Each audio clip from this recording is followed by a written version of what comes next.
take a look at the collection, I named the show Eclectic because it's the best word to describe what I do. I don't have one particular style.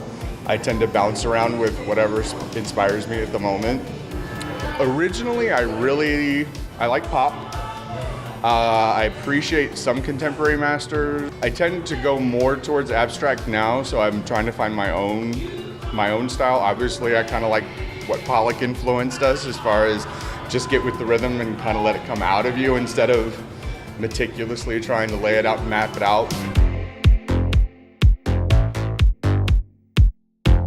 The main thing with this event, it's designed to promote skateboard culture, surfboards, wakeboards as well. The other idea also was to allow artists to kind of break barriers, kind of like this piece here. Like obviously you notice it's a skateboard, but this is also a sculpture, and then it's holding wine also. So, you know, like this is like 3 different doors that this just opened up. So my point is to allow artists to open up the doors that either we close ourselves or that we allow society to close ourselves. In terms of like, I've heard some artists say when they go to school, they feel like they got brainwashed. You know, they don't feel that creative freedom. So I've noticed when I was painting skateboards in the beginning, a lot of different things just kept happening, one thing after another.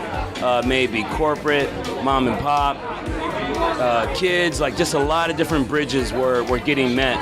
So this is me really giving back to the artists also as well, and obviously a couple other things going on. I actually paint under the name Gila Exact, and I do stencil art. So everything I do is a one-time, one-go stencil, cut it out with an X-Acto knife, spray it over whatever material surface I'm going to use, and then that's what results. And so it's really organic in the fact that it's raw, and that initial paint that goes on using spray paint is what you get. This is an oil painting I did. I think you can tell what the event is inspired by Katrina. And it's kind of what most of my artwork is. It makes a statement about political events, you know, anything going on like that. At the time, it was a pretty strong event, and I felt it needed to make a statement because if you remember the coverage of it, there was a lot of controversy. Kind of like what's going on today, there's 2 sides, it becomes a political argument. And a statement I was kind of making is that we kind of forgot about the people that were affected by it, and we kind of more concerned on making it back into a party town. So that's why you've got the people up above who are more concerned with going back, having a good time, and then the people that suffered below. And I'm an artist, and I'm known throughout Central Florida as the tree lady. Obviously, I do trees, okay? And what I do with my trees is quite unique from what everybody else does, is because my trees are people. That's how I see trees. I see people and form in them, and then I started reading about Van Gogh, and he was pretty amazing too, because I didn't know he loved trees as much as I did. And I've always admired his work, but he thought trees were spirits as well, and he called them figures sometimes instead of trees, and corrected himself in his writings. It was very remarkable. I look at trees all the time, and I photograph trees, and I just have a collection of them, and I love them. And to me, they're just another way of putting a human form in and communicating about nature and about people and romance.